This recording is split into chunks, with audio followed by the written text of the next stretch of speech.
அனைவருக்கும் வணக்கம். அன்பார்ந்த குரு வாரிசு அன்பர்களே, இன்றைக்கு நாம் எதை பற்றி பார்க்க போறோம்னா, வருகின்ற செவ்வாய் பகவானுடைய கிரக பெயர்ச்சி. அதாவது என்னங்க, செவ்வாய் பகவானுடைய கிரக பெயர்ச்சி. நாம இதுக்கு முன்னாடி சுக்கிர பகவானுடைய கிரக பெயர்ச்சியை பற்றி பார்த்தோம். இப்ப இந்த செவ்வாய் பகவானுடைய கிரக பெயர்ச்சி 12 ராசிக்காரர்களுக்கு எப்படி அனுகூலமாக இருக்க போகிறது என்பதை பற்றியும் பார்ப்போம். ஃபர்ஸ்ட், செவ்வாய் பகவான்னா யாருன்னு பார்க்கலாங்க. அங்காரகன், அதாவது சிவப்பு நிறத்துல இவர் இருக்கிறதுனால செவ்வாய் பகவானை அங்காரகன் அப்படின்னு ஒரு பேர் வச்சு அழைக்கிறாங்க. அதாவது இவர் போர்க்கடவுளுங்க. பிரம்மச்சாரியம் கடைபிடிக்க கூடியவர் தாங்க இந்த செவ்வாய் பகவான். அது மட்டும் இல்லாம இவர் பூமாதேவியின் மகனுங்க. நம்ம பூமாதேவியின் மகனாக இருக்கிறதுனால தான் செவ்வாய் பகவானும் பார்த்தீங்கன்னா பூமி காரகன் அப்படின்னு அழைப்பாங்க. அதே போல இந்த செவ்வாய் பகவான் அதிகமா எந்த ராசிக்கு உகந்தவர் அப்படின்னு பார்த்தீங்கன்னா, அதாவது ராசிக்கு அதிபதி அப்படின்னு பார்த்தீங்கன்னா மேச ராசிக்கு இவர் அதிபதிங்க. அதே போல விருச்சிகம் ராசிக்காரர்களுக்கும் இவர் அதிபதிங்க. ஸோ இந்த 2 ராசிக்குமே பார்த்தீங்கன்னா செவ்வாய் தாங்க அதிபதி. அப்ப இவர் நல்லா பாருங்க, இவர் தாங்க இடம், பூமி, மண், மனை என அழைக்கப்படக்கூடிய காரகன், பூமி காரகன். அதே போல செவ்வாய் பகவானுடைய ஒரு மிகப்பெரிய விஷயம் என்ன அப்படின்னு பார்த்தீங்கன்னா, செவ்வாய் பகவான் ரொம்பவே தைரியசாலிங்க. அதே தைரியமானவர், வீரியமானவருங்க. அதனால இவரை தைரியக்காரகனும் ஒரு பக்கம் அழைப்பாங்க. நம்மளுடைய தைரியம், வீரியத்துக்கு காரகர் யார் அப்படின்னு சொன்னா கண்டிப்பா அது செவ்வாய் பகவான். அவரை பத்தி தான் நம்ம இப்போ பார்க்க போறோங்க. இதுக்கு முன்னாடி செவ்வாய் இருந்தது இடம் வேற. இப்ப செவ்வாய் பகவான் உச்சமாயிருக்காருங்க. அதாவது செவ்வாய் பகவான் மகரம் ராசியில உச்சமாயிருக்காருங்க.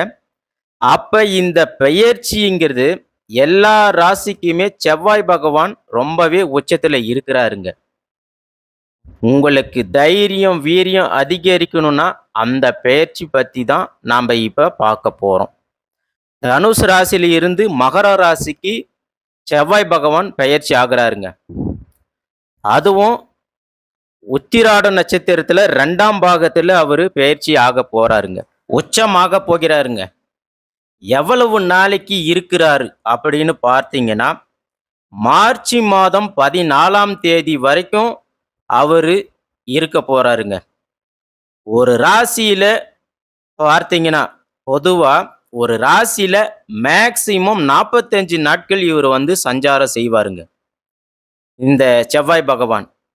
அப்ப இந்த 45 நாளும் எல்லா ராசியுமே பொதுவா சொல்றேன், நிறைய நல்ல பலன்களை கொடுக்க போறாருங்க இந்த செவ்வாய் பகவான்.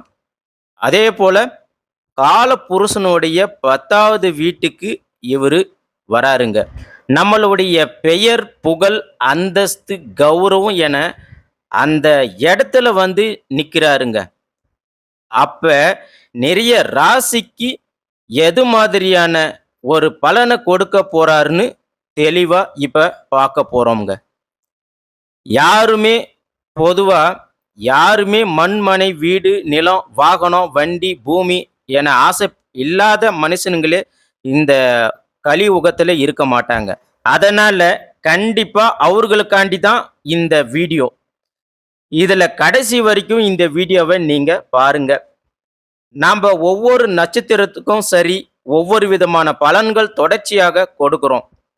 இந்த செவ்வாய் பகவானுடைய கிரக பெயர்ச்சி பத்தி தான் இப்போ நாம பார்க்க போறோம். ஆகையால வாங்க விரிவா இந்த வீடியோவை பார்க்கலாம். அன்பார்ந்த மகரம் ராசி அன்பர்களே, பொதுவாக மகரம் ராசி எதிலுமே உழைப்புக்கு தோல் கொடுக்கக்கூடியவங்க இந்த மகரம் ராசிக்காரர்கள். நல்ல உழைக்கக்கூடிய குணம் யாருக்கிட்ட இருக்குன்னா மகர ராசி கிட்ட நிறையவே இருக்குங்க. அதே போல கடுமையான உழைப்பாளிங்க. ஏன்னா இவங்க ராசிக்கு அதிபதி சனி பகவானுங்க. அப்ப அந்த சனி பகவான் இவங்களுக்கு வரதுனால, இவங்க எதிலுமே மதிப்பு, மரியாதை எதிர்பார்க்கக்கூடியவர்களாக இருப்பாங்க. இவங்க ஒரு இலக்க நோக்கி எப்பயுமே ஓடிக்கிட்டே இருப்பாங்க. அந்த இலக்க அடையாம இவங்க ஓயவே மாட்டாங்க. இந்த மகர ராசியில பிறந்தவங்க. அடுத்ததா அன்பான குணம் இவங்க கிட்ட இருக்குங்க.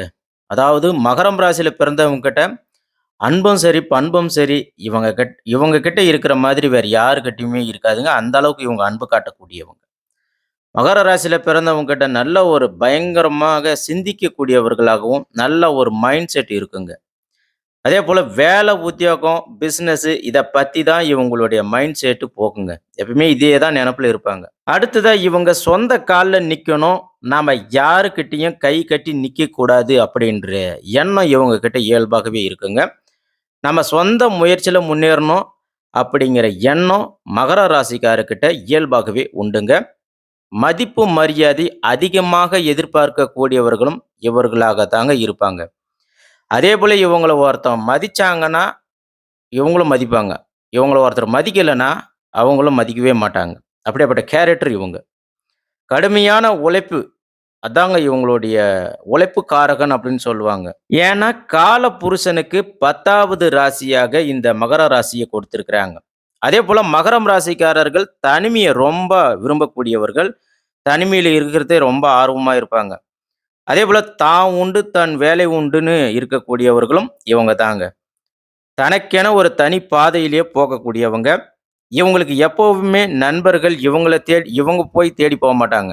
நண்பர்கள் தான் இவங்கள தேடி வருவாங்க. அந்த அளவுக்கு இந்த மகர ராசிக்காரர்கள்கிட்ட நண்பர்கள் வட்டாரம் பெருசா இருக்கும். மக்கள் அதேபோல பார்த்தீங்கன்னா, பொதுமக்கள் சேவையிலும் சரி, மக்கள் தொடர்புலயும் சரி, தன்னுடைய குடும்பத்த காட்டிலும் சரி, நிறைய அன்ப செலுத்தக்கூடிய நபர்களாக இவங்க மகர ராசிக்காரர்கள் இருப்பாங்க. அதேபோல நிறைய அனுசரிச்சு போகக்கூடிய குணம், விட்டு குடுத்து போகக்கூடிய குணம் எல்லாமே இவங்க கிட்ட அதிகமாகவே இருக்குங்க. நிறைய சகிப்புத்தன்மை இவங்க கிட்ட நிறைய இருக்குங்க. வாழ்க்கையில நிறைய இன்பம், துன்பம் அப்படி எல்லாத்தையும் தாண்டி, தாண்டி வருவாங்க இவங்க. மகர ராசிக்காரர்கள் பொறுத்த வரைக்கும் எடுத்த உடனே ஓஹோன்னு கண்டிப்பா வந்திருக்க மாட்டாங்க. இந்த மகர ராசிக்காரர்கள் அவங்க நல்லா டெவலப் ஆயிருக்கிறாங்க. வீடு, நிலம், இடம் அப்படின்னு எல்லாமே வாங்கியிருக்கிறாங்கன்னா, அவங்களுக்கு கடவுள் சனி பகவான் வந்து இடத்த உடனே குடுத்துருக்க மாட்டாங்க. ஸோ நிறைய ஒரு தடைகள தாண்டி தான் கரடு முரடான பாதைகளெல்லாம் இவங்க பயணிச்சு தான் அந்த வாழ்க்கையில இவங்க அந்த முன்னேறி இருப்பாங்க. முன்னேற்றம் கண்டிருப்பாங்க. அது கண்டிப்பா இது யாருக்கு பொருந்தும் அப்படின்னா, மகர ராசிக்காரர்களுக்கு கண்டிப்பாக பொருந்துங்க. கஷ்டப்பட்டு தான் முன்னேறுவாங்க. அப்படிப்பட்ட நல்ல உள்ளம், நல்ல எண்ணம் கொண்ட மகரம் ராசிக்காரர்களுக்கு வரக்கூடிய செவ்வாய் பகவானுடைய கிரக பெயர்ச்சி எப்படி இருக்கு அப்படின்றத பார்க்க போறோம். பொதுவா யாருமே கர்ம வினை இல்லாம இந்த கலி உலகத்துல ஜனனம் ஆக முடியாதுங்க. அப்ப எல்லாருக்குமே இறைவன் ஒரு கர்ம வினைய நம்மளுடைய பிறப்பு ஜாதகத்துல கண்டிப்பாக கொடுத்திருப்பாருங்க. நம்மளுடைய உடம்புல 9 நவ கிரகங்கள் இயங்குதுங்க. ஒவ்வொரு கிரகத்துக்குமே ஒவ்வொரு பொறுப்புணர்வு உண்டுங்க. அதே போல அந்த பொறுப்பான வேலைய அந்த நேரம் வரும்போது தான் அவங்க செய்வாங்க. அதே போல இறைவன் எடுத்த உடனே எல்லாத்துக்குமே நல்ல பலனை கண்டிப்பா கொடுக்க மாட்டாங்க. ஒரு சில பேருக்கு பார்த்தீங்கன்னா, தடைகள தாண்டி வந்து அவங்க முன்னேறுற மாரி கடவுள் வாய்ப்புகள குடுத்திருப்பாருங்க. அதே சில பேருக்கு பார்த்தீங்கன்னா, வெற்றியும் கிடைக்கும், தோல்வியும் கிடைக்கும். ஏன்னா, அவங்களுடைய தசாபுத்தி அந்த அளவுக்கு அவங்களுக்கு இருக்கும். உங்களுடைய பிறப்பு ஜாதகம் தாங்க எல்லாத்துக்குமே மெயினு. அதனால தான் சொல்றேன், லக்னம் என்பது உயிர், ராசி என்கிறது உடல். அப்ப இந்த உயிர் இல்லாம இந்த உடல் வேலை செய்யுமா? இயல்பாகவே நம்ம உடம்புல உயிர் இல்லன்னா பிணம். அதே போல தாங்க இந்த ராசியும், லக்னமும். அதனால தான் நாங்க எல்லா வீடியோலயுமே நாங்க என்ன சொல்ல வரோங்கன்னா, இது பொது பலனா கொண்டு போங்க. இது பொது பலனா பாருங்க. அப்படி உங்க பிறப்பு ஜாதகத்த நீங்க கம்பேர் பண்ணி பார்த்தீங்கன்னா, உங்க வாழ்க்கையில நீங்க சிறப்பா முன்னேறலாம். இப்ப இந்த கிரக அமைப்பு எங்கெங்க இருக்கு அப்படின்றத பார்க்கலாம். அதனால கடைசி வரைக்கும் நம்ம வீடியோவ பாருங்க.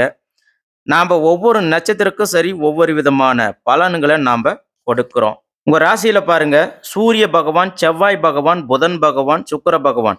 இந்த 4 கிரகங்களும் உங்க ராசியில சஞ்சாரம் செய்றாங்க. அடுத்தது பார்த்தீங்கன்னா, சனி பகவான் உங்களுக்கு 2ஆம் பாவத்துல சஞ்சாரம் செய்றாருங்க. அதாவது கும்பம் ராசியில. அடுத்ததா 3ஆம் பாகத்துல உங்களுக்கு ராகு பகவான் சஞ்சாரம் செய்றாருங்க, மீனம் ராசியில. 4வது பாகத்துல குரு பகவான் சஞ்சாரம் செய்றாருங்க, மேசம் ராசியில. 9ஆம் பாகத்துல உங்களுக்கு பாக்கியஸ்தானத்துல கேது பகவான் சஞ்சாரம் செய்றாருங்க. இப்ப அடுத்ததா பார்த்தீங்கன்னா, ஒரு சில தினங்களுக்கு அப்புறமாக சூரிய பகவான், சுக்கிர பகவான், புதன் பகவான் இந்த 3 கிரகங்களும் உங்களுக்கு பெயர்ச்சி ஆக்கிடுவாங்க. அதாவது நேரா உங்களுக்கு 2ஆம் இடமான சனி பகவானோட ஐக்கியமாயிடுவாங்க, பெயர்ச்சி ஆயிடுவாங்க. உங்க ராசிக்கு அதிபதியோட சேர்றாங்க. அதாவது உங்களுக்கு சனி பகவான் தானே உங்களுக்கு ராசியோட அதிபதி. ஸோ அவங்க கூட இவங்க இணையறாங்க. மத்தபடி பாருங்க உங்க ராசியில 4 கிரகங்களும் நிக்குதுங்க. நல்லா சூப்பரா உங்களுடைய அருமையா நிக்கிறாங்க. அதாவது 4 கிரகங்களும் உங்க ராசி மேல இருக்கிறாங்க. அப்ப நீங்க என்ன பண்ணணும்? இனிமே தைரியமாக இருக்கணும். அதாவது இந்த பிப்ரவரி 5க்கு அப்புறமா பார்த்தீங்கன்னா, உங்களுக்கு தைரிய குணம் தானா வந்துடுங்க. அதாவது இதுக்கு மேல எது வந்தாலும் சரி, எவ்வளவு பெரிய பிரச்சனை வந்தாலும் சரி, ஒரு கை பார்த்துடலாங்க. நீங்க ஜெயிப்பீங்க அப்படின்ற அந்த மைண்ட் செட்டு உங்க மனசுக்குள்ள வந்துரும் பார்த்துக்காங்க. அத எதனால நாங்க சொல்றோம் அப்படின்னா, உங்க ராசியில உக்கிரம் ஆயிருக்கிறாருங்க. அதாவது உச்சத்துல இருக்கிறாருங்க செவ்வாய் பகவான். அப்ப உங்க மேல செவ்வாய் பகவான் வந்து இறங்கியிருக்கிறாரு. நல்லா பாருங்க. அதாவது தைரியம், வீரியம், தைரியக்காரர், வீரியக்காரர் அப்படின்னு சொல்றது யார சொல்லுவாங்கன்னா, செவ்வாய் பகவான தான் சொல்லுவாங்க. அப்ப அந்த தைரியம், வீரியம் எல்லாமே உங்க உடம்புக்குள்ள தானா வந்துருங்க. அப்ப அந்த தைரிய சிந்தனை உங்க மனசுக்குள்ள வந்திருக்கும்போது, இனி இறைவன் உங்க பக்கம் தாங்க நிக்குவாரு. நீங்க எது செஞ்சாலும் சரி, உங்களுக்கு கடவுள் உங்களுக்கு சப்போர்ட்டிவா இருப்பாருங்க. ஏன்னா, செவ்வாய் பகவான் உங்களுக்கு எத்தனாவது வீட்டு அதிபதியாக, உங்களுடைய சுகஸ்தான அதிபதியாக வராரு. நல்லா பார்த்துக்கங்க. அதாவது 4ஆம் வீட்டு அதிபதியாக, அடுத்து 11ஆம் வீட்டு அதிபதியாக உங்களுக்கு செவ்வாய் பகவான் வராருங்க. அதாவது 4ன்னா வீடு, இடம், பூமி, சொத்து எல்லாமே. இது எல்லாமே மண், மனை எல்லாமே கொடுக்கறது யாரு அப்படின்னா, செவ்வாய் பகவான் தாங்க. பொதுவா செவ்வாய் பகவான் வந்து பூமிக்காரகன், இடக்காரகன் எல்லாமே அவர்தாங்க. ஸோ, அப்ப உங்களுக்கு எல்லாமே அவரு தான் குடுப்பாரு.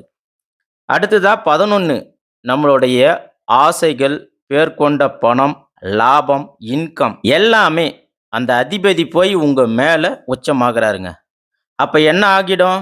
எது வந்தாலும் தைரியமா நிக்கிற எண்ணம் உங்களுக்கு மைண்ட் செட்டுக்குள்ள வரும். வருமா? வராதா? கண்டிப்பா வரும். நாம சொன்னது போல பிப்ரவரி 5ஆம் தேதியிலிருந்து உங்களுக்கு உள்ள ஒரு புத்துணர்ச்சி, புத்துணர்வு உங்க உடம்புக்குள்ள வரணும் அப்படின்ற அமைப்பு உங்களுக்கு கண்டிப்பாக வந்துடுங்க. அதேபோல என்ன பொறுத்த வரைக்கும் உங்களுக்கு இனி எந்த ஒரு துன்பமும் இல்ல. சில பேர் சொல்லுவாங்க, பாத சனி வந்துருச்சு 5, 7 வருஷம், 5 வருஷத்துக்கு கண்டிப்பாக பாத சனி இருக்கும் அப்படின்னுவாங்க. ஒரு சில பேருக்கு சனி பகவான் பலவீனத்தை கொடுத்திருப்பாரு.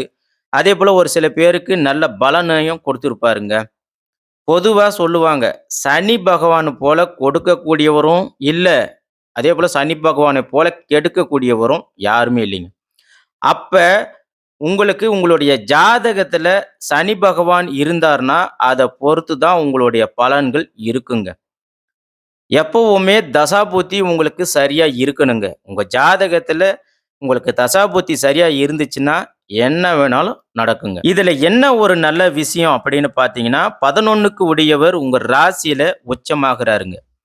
பொதுவா எல்லாருக்குமே கண்டிப்பா இது நல்லது நடக்கும். பாத சனி வந்தாலும் பரவால்ல. உங்களுக்கு 5 வருஷத்துக்கு பாத சனி தான். அப்ப இந்த பாத சனி பொதுவா என்ன பண்ணும்? சில பேருக்கு வருமானத்த தடை பண்ணுங்க. குடும்பத்துல செலவு கொண்டு வந்து வைக்கும். அதேபோல விரய செலவு அதிகமாக இருக்கும்.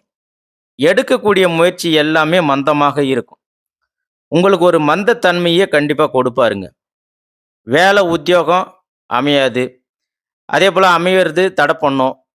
தொழில் கொஞ்சம் மந்தமாக இருக்கும். லாபம் இருக்காது. உங்க பேச்சால சில பேருக்கு மன வருத்தம் உண்டாகும்.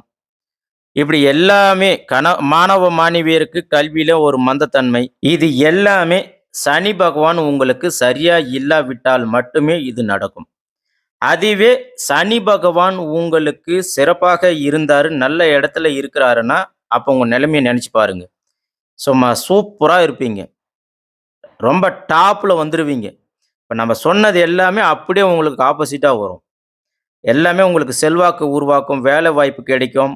உடல் ரீதியாக, மன ரீதியாக எல்லாமே உங்களுக்கு வந்து செல்வ செழிப்போட வச்சிருப்பாருங்க சனி பகவான். அப்ப இனிமே வரக்கூடிய காலகட்டத்தில உங்களுடைய ஜாதகத்தில தசாபுத்திய பார்த்து நீங்க பலன எடுங்க. உங்களுக்கு துல்லியமா வருங்க. ஏன்னா, செவ்வாய் பகவான் உச்சமானதுனால சொல்றேன், நல்லா கேட்டுக்கங்க. செவ்வாய் பகவான் உச்சமானதுனால, இனிமே உங்களுக்கு கெட்ட விஷயம் நீங்க பார்க்க மாட்டீங்க. நல்ல விஷயத்த மட்டும் தான் நீங்க பார்ப்பீங்க. உங்க ராசி அதிபதி சனி பகவான் வக்கர நிவர்த்தி ஆனதுனால, ஒரு நல்ல பலம் உங்களுக்கு கண்டிப்பாக கிடைக்குங்க, மகரம் ராசிக்காரர்களே.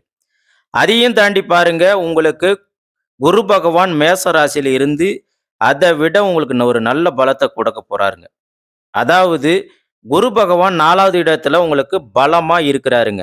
அப்ப நீங்க வீடு கட்டலாம், வண்டி வாகனம் வாங்கலாம், இடம் வாங்கலாம், பூமி வாங்கலாம். அப்ப இந்த வாய்ப்பு உங்களுக்கு செவ்வாய் பகவான் கொடுக்கிறார் அல்லவா? அதனால நீங்க இந்த பிளான்ல இருக்கிறவங்க கண்டிப்பாக நீங்க வாங்கலாம். தைரியமாக வாங்கலாம்.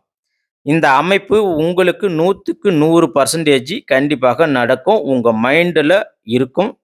பண்ணுங்க. இந்த செவ்வாய் பகவானுடைய கிரக பெயர்ச்சி எல்லா யோகமும் உங்களுக்கு சிறப்பாக இருக்குங்க. பார்த்துக்கங்க.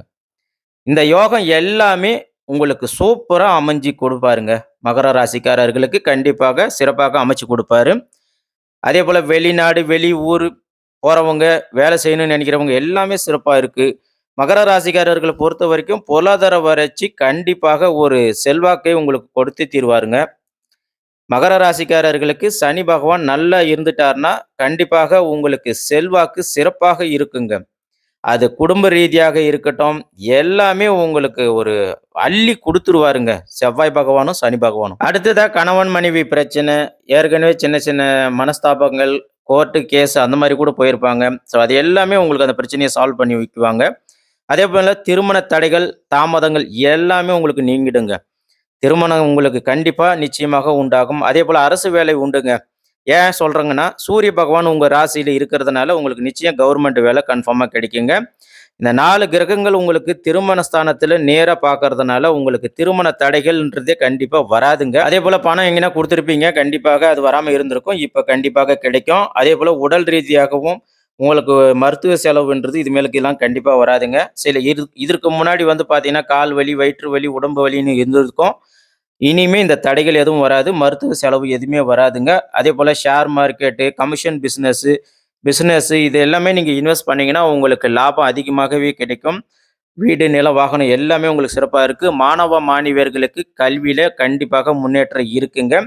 ஆகையால உங்களுக்கு மகர ராசிக்காரர்களுக்கு இந்த செவ்வாய் பகவானுடைய கிரக பயிற்சி சிறப்பாக இருக்கு. நன்றி, வணக்கம்.